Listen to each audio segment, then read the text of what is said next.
This whole city changed the day those girls disappeared. At 11, you know, I couldn't do nothing but think about it and, you know, wish my sister was back home. We were this tight, you know. She got me started playing guitar. You know, I wrote a song called In Memory of You. And many long years ago when I last saw you. In that song I said, you taught me my first guitar chords with your guiding hand. Well, I had other problems too, see, stacked on top of that. Yeah, my dad was dying from cancer. He died 6 months after the disappearance. He said he was going, before he died, he said he was going to find his little girl. I took my daughter to work with me one time. I was collecting the final check on a job. So that's all I was doing, was collecting the check.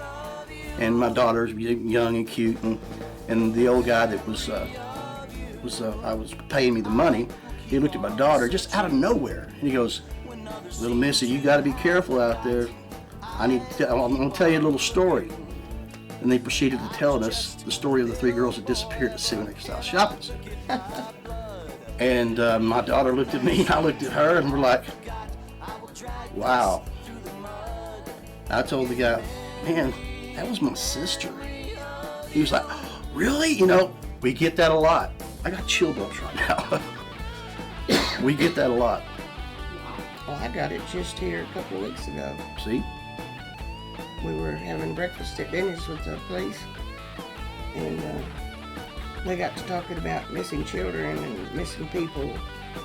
And when we were going out to pay, one of the ladies said, well, what do y'all think about those girls? It was, she asked me, she said, what do you think about those girls that were taken so many years ago? And I said, where from, Seminary South? She said, yes. I said, well, the oldest one was mine. I thought the girl was going to faint.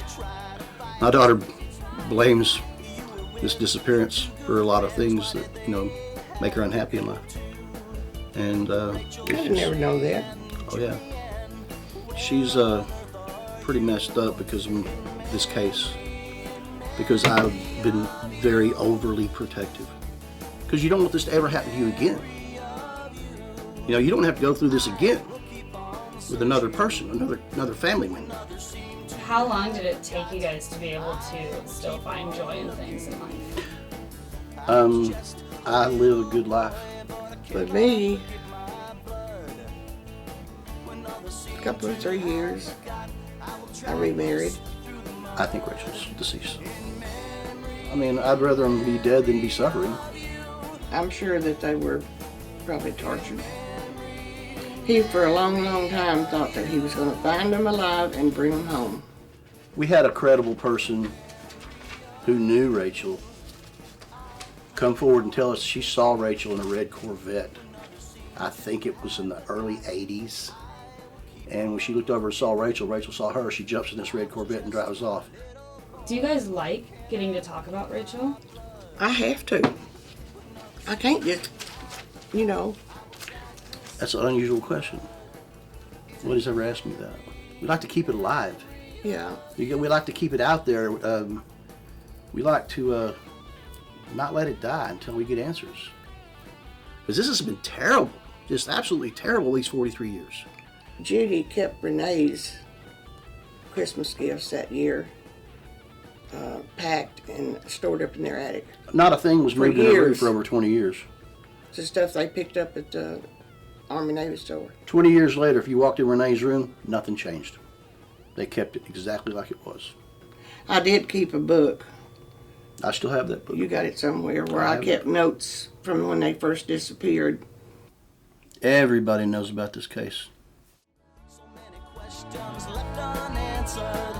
Did you try to fight? You were with your 2 good friends. Why did they